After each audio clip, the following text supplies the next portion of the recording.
അപ്പോൾ സ്നേഹക്കൂടിന്റെ എല്ലാ പ്രിയപ്പെട്ട പ്രേക്ഷകർക്കും മെട്രോ സ്റ്റാറിലേക്ക് സ്വാഗതം. അങ്ങനെ നമ്മുടെ സ്നേഹക്കൂട്ടില് ഇപ്പോ പൂർണിമയുടെ വീട്ടിലാണ് സേതു നിൽക്കുന്നത്. സേതുവിന്റെ അച്ഛന്റെ ആ ഒരു ചടങ്ങുകൾ കഴിയുന്നത് വരെ സേതു അവിടെ നിൽക്കും എന്നാണ് പറഞ്ഞിരിക്കുന്നത്. എന്നാൽ സേതുവിനെ അവിടെ നിന്ന് അടിച്ചു പുറത്താക്കാൻ വേണ്ടിയിട്ട് ഋതുവും പ്രതാപനും കൂടി വലിയ വലിയ തന്ത്രങ്ങൾ മെനഞ്ഞുകൊണ്ടിരിക്കുകയാണ്. ഇനി അത് വിജയിക്കുമോ പരാജയപ്പെടുമോ എന്ന് നമുക്ക് നോക്കാം. അതിനു മുൻപ് ആദ്യമായിട്ടാണ് ഈ ചാനൽ കാണുന്നതെങ്കിൽ തീർച്ചയായിട്ടും സബ്സ്ക്രൈബ് ചെയ്യുക. അപ്പോൾ ഞങ്ങളുടെ പുതിയ സീരിയൽ റിവ്യൂ വീഡിയോസ് എല്ലാം നിങ്ങൾ ലഭിക്കുന്നതായിരിക്കും.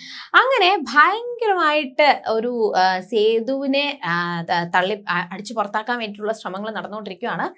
ഈ ഒരു കാര്യങ്ങളൊന്നും അറിയാതെ സേതുവിനെ അറിയാം ഋതുവിന് ആർക്കും എന്നെ ഇഷ്ടമല്ല എന്ന്, അതുപോലെ തന്നെ തിരിച്ചും അങ്ങോട്ട് ഇഷ്ടമല്ല. അങ്ങനെ നമ്മുടെ സേതു സുഖമായിട്ട് ഉറങ്ങിക്കിടക്കുന്ന സമയത്തും മാധവന്റെ ആ ഒരു പ്രേതം വന്ന് തന്നോട് ഇപ്പോഴും സംസാരിക്കുമോ എന്നൊക്കെയുള്ള പേടി സേതുവിന്റെ മനസ്സിലുണ്ട്. അങ്ങനെ അവസാനം മാധവന്റെ ഫോട്ടോ അവിടെ ഇരിക്കുന്നത് കണ്ടിട്ട് പേടിച്ചിട്ട് സേതു ആ ഫോട്ടോയില് ഒരു തോർത്തുകൊണ്ടിടുവാണ്. തോർത്തുകൊണ്ടിട്ടതിന് ശേഷം ഇനിയിപ്പോൾ എന്തായാലും പേടിക്കത്തില്ല എന്ന് പറഞ്ഞുകൊണ്ട് ആശ്വാസമായിട്ട് കിടന്നുറങ്ങാൻ വേണ്ടിയിട്ട് ഇരിക്കുന്ന സമയത്താണ് ഹരി ഓടി വരുന്നത്.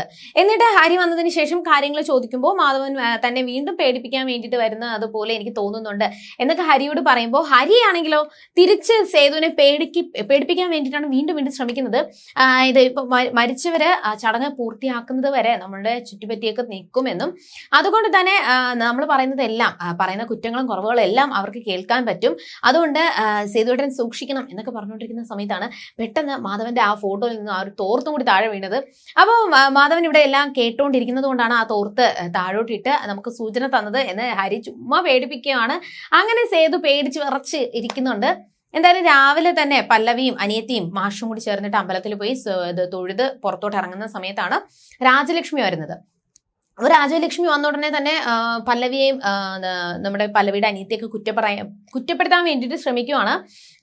എന്നിട്ട് നീ കല്യാണം കഴിഞ്ഞ് അന്ന് തന്നെ ഒളിച്ചോടിയത്, നീ അവന്റെ കൂടെ ആ ഒരു പന്തല് പണിക്കാരന്റെ കൂടെ സന്തോഷമായിട്ട് ജീവിക്കാനല്ലേ നീ ഒളിച്ചോടി പോയത് എന്നൊക്കെയുള്ള സംസാരങ്ങൾ നടക്കുകയും അങ്ങനെ ഒരുപാട് വട്ടം രാജലക്ഷ്മിയോട് പല്ലവിയും മാഷും ഒക്കെ പറഞ്ഞു മിണ്ടാതിരിക്കുക, നിങ്ങൾ ആ നാവ് അടക്കി നിൽക്കുമെന്ന്.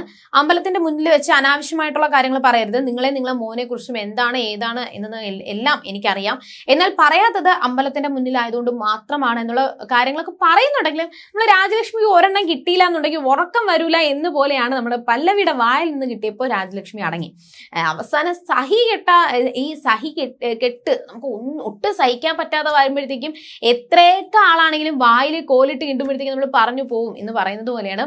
അവസാനം സഹിയിട്ട് പല്ലവി പറയാണ്, ഇനി നിങ്ങളെ നാക്ക് കൊണ്ട് നിങ്ങൾ പുറത്ത് എന്തെങ്കിലും പറഞ്ഞു കഴിഞ്ഞാൽ ഞാൻ ഉറപ്പായിട്ട് നിങ്ങൾ അടിച്ചിരിക്കും, അത് നിങ്ങൾക്കാണ് നാണക്കേട് ഉണ്ടാക്കാൻ പോകുന്നത് എന്നൊക്കെ പറഞ്ഞിട്ട് പല്ലവി ദേഷ്യപ്പെട്ട് സംസാരിക്കുകയും അങ്ങനെ അവസാനം പല്ലവിയുടെ അനിയത്തി പല്ലവിയൊക്കെ വിളിച്ചുകൊണ്ട് അങ്ങ് പോവാണ്. അവർ പോയതിന്റെ പിന്നാലെ ഈ നാട്ടുകാരെന്ന് പറയുന്നത് എന്തെങ്കിലും കേട്ട് കഴിഞ്ഞാൽ പിന്നെ അത് കിട്ടാൻ വേണ്ടിയിട്ട് ഇപ്പം നല്ലതാണെങ്കിലും ചീത്തയാണെങ്കിലും നാട്ടുകാരെ കൊണ്ട് ഗുണമുണ്ടും ദോഷവും ഉണ്ട്. അങ്ങനെ ഈ ഒരു കാര്യങ്ങളൊക്കെ കേട്ടപ്പോൾ നാട്ടുകാരെ വന്നിട്ട് രാജലക്ഷ്മിയോട് ചോദിക്കുവാണ്, കല്യാണം കഴിഞ്ഞ അന്ന് തന്നെ മരുമകൾ ഇറങ്ങിപ്പോയെന്ന് പറഞ്ഞല്ലോ, മോൻ എന്തെങ്കിലും പ്രശ്നങ്ങളുണ്ടോ, മോൻ എന്തെങ്കിലും കുഴപ്പമോ എന്തെങ്കിലും ഉണ്ടോ, അതുകൊണ്ടാണ് ഇറങ്ങിപ്പോയത് എന്നൊക്കെയുള്ള സംസാരങ്ങളാണ് വരുന്നത്. അവസാനം രാജലക്ഷ്മി അവിടെ നിന്ന് വെച്ച ഓട്ടോ ആണ് ഓടിയത്. ഇനി എന്തായാലും ഇവിടെ നിന്ന് കഴിഞ്ഞാൽ താൻ നാണം കെട്ട് പോകുമെന്ന് രാജലക്ഷ്മിക്ക് മനസ്സിലായി. പക്ഷേ ഈ കാര്യങ്ങളെല്ലാം അവിടെ നടന്ന സംഭവങ്ങളെല്ലാം ഇന്ദ്രനോട് പോയി പറയുകയും എന്നാൽ പല്ലവിയുടെ അനിയത്തെ ഞാൻ നോട്ടോ ഇട്ട് വെച്ചിട്ടുണ്ട്, അവൾക്കുള്ള പണി ഞാൻ കൊടുത്തിരിക്കും, അവൾക്കുള്ള പണി ഞാൻ കൊടുത്തോളാം എന്നൊക്കെയുള്ള വെല്ലുവിളികളൊക്കെ നടന്നുകൊണ്ടിരിക്കുകയാണ്.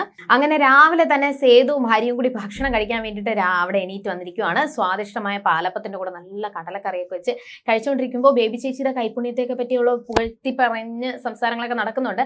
ആ സമയത്താണ് ബേബി ചേച്ചി പറയുന്നത്, ഈ കറി ഞാൻ ഉണ്ടാക്കിയതല്ല, ഇത് പൂർണിമ ഉണ്ടാക്കിയതാണ് എന്ന് പറഞ്ഞപ്പോ സേതുവിന് സഹിക്കാൻ പറ്റില്ല. സേതു പറഞ്ഞത് ഈ കറിക്ക് ഒട്ടും ടേസ്റ്റില്ല, ഒട്ടും കൊള്ളത്തില്ല. പൂർണിമ വരുന്നതും കൂടി കണ്ടപ്പോൾ കഴിക്കാതെ സേതു എണീറ്റ് പോയി. അത് ഭയങ്കര സങ്കടമായി പൂർണിമയ്ക്ക്. ആ സമയത്താണ് ഋതു അമ്മേ എന്ന് പറഞ്ഞുകൊണ്ട് വിളിച്ചുകൊണ്ട് താഴോട്ട് ഓടി വരുന്നത്. അപ്പൊ എന്താ കാര്യം എന്ന് ചോദിക്കുമ്പോൾ തന്റെ 15 പവന്റെ മാല കാണാനില്ല, നെക്ലസ് കാണാനില്ല, അതെവിടെ പോയി, അതാരോ മോഷ്ടിച്ചുകൊണ്ട് പോയി. അപ്പൊ ഈ ഒരു ശബ്ദം കേട്ടിട്ട് എല്ലാവരും വന്നു, കാര്യങ്ങളൊക്കെ അന്വേഷിക്കുന്നുണ്ട്. ചേച്ചി അവിടെ കറക്റ്റായിട്ട് നോക്ക്, ചേച്ചി നേരെ നോക്ക്, അവിടെ തന്നെ കാണും എന്നൊക്കെ ആവർത്തിച്ച് പറയുന്നുണ്ടെങ്കിലും അവിടെ ഇല്ല എന്ന് ഋതു പറയുകയാണ്. അതായത് ഇത് ഋതുവിന്റെ പ്ലാൻ ആയിരുന്നു. ഈ മാല മാറ്റി വെച്ചതിന് ശേഷം ഈ ഒരു കുറ്റം സേതുവിന്റെ തലയിൽ ഇടാൻ വേണ്ടിയിട്ടാണ് അവിടെ ഋതു ശ്രമിച്ചത്.